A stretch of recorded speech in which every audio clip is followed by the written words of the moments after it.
और इसलिए मैं 100% जैनी हूं। और गोमटे स्तुति में जिस प्रकार का बाहुबली का वर्णन किया गया है, गोमते इस पूरे स्थान का जो वर्णन किया गया है, अच्छाय स्वच्छम जलकंत गंडम, अच्छाय स्वच्छम जलकंत गंडम आबाहु दौर्तम सुकर्ण पासम गैंद सुंडुजल बाहुदंडम तम गोमटेशम पणमामीणचम।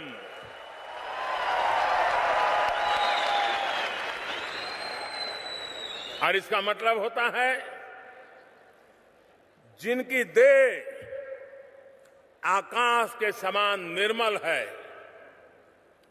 जिनको के दोनों कपोल जल के समान स्वच्छ है, जिनके कर्ण पल्लव स्कंधों तक दोलायित है, जिसकी दोनों भुजाएं गजराज की सुंड के समान लंबी एवं सुंदर है, ऐसे उन गोमटे स्वामी को मैं प्रतिदिन प्रणाम करता हूं।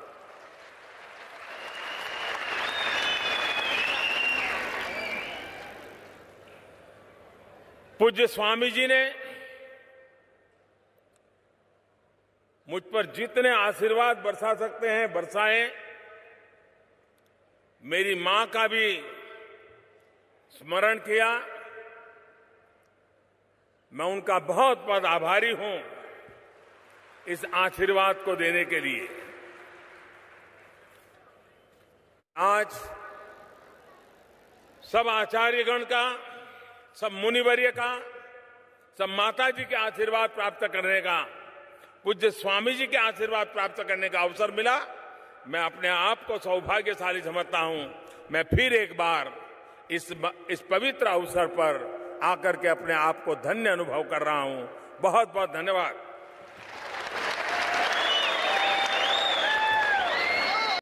मैं इस पर्युषण के पावन पर्व पर इस तपस्या में जुड़े हुए सभी तपस्वियों को नमन करता हूं।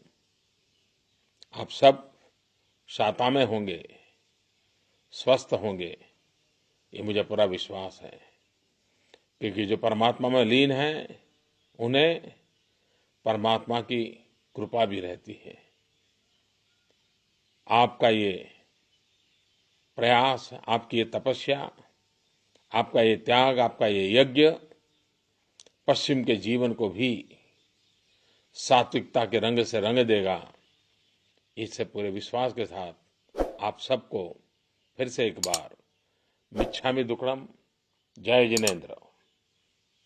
मेरा जन्म गुजरात में हुआ। गुजरात में एक तीर्थ क्षेत्र है महुड़ी करके, उत्तरी गुजरात में है।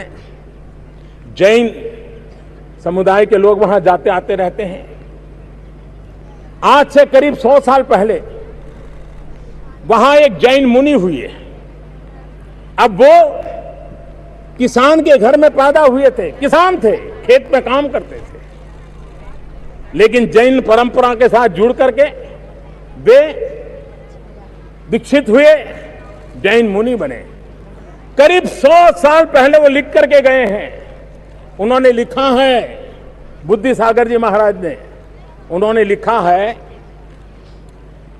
कि एक दिन ऐसा आएगा जब पानी किराने की दुकान में बिकता होगा। आप कल्पना कर सकते हैं, 100 साल पहले एक संत लिख के गया कि पानी किराने की दुकान में बिकेगा। आज हम पीने का पानी किराने की दुकान से लेते हैं। कहां से कहां हम पहुंच गए। मैं मानता हूं जैन शास्त्रों का, अहिंसा का उत्तम से उत्तम पालन करने का कोई रास्ता उत्पादन के क्षेत्र में है तो सोलर एनर्जी है। कोई जीव हिंसा नहीं है। और इसलिए मैं 100% जैनी हूं।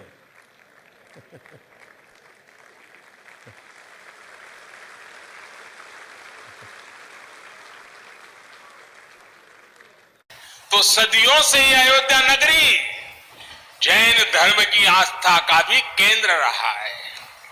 राम की यही सर्वव्यापकता भारत की विविधता में एकता का जीवन चरित्र है। से केदारनाथ तक, सोमनाथ से काशी विश्वनाथ तक, समेत शिखर से श्रवण बेलगोला तक, बोध गया से सारनाथ तक, अमृतसर साहब से पटना साहिब तक, अंडमान से अजमेर तक, लक्षद्वीप से लेह तक, आज पूरा भारत राममय है। आज मैं त्योहारों की बात कर रहा हूं तो सबसे पहले मैं आप सबको मिच्छामी दुक्कड़म कहना चाहूंगा।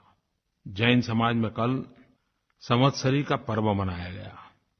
जैन समाज में भाद्र मास में पर्युषण पर्व मनाया जाता है।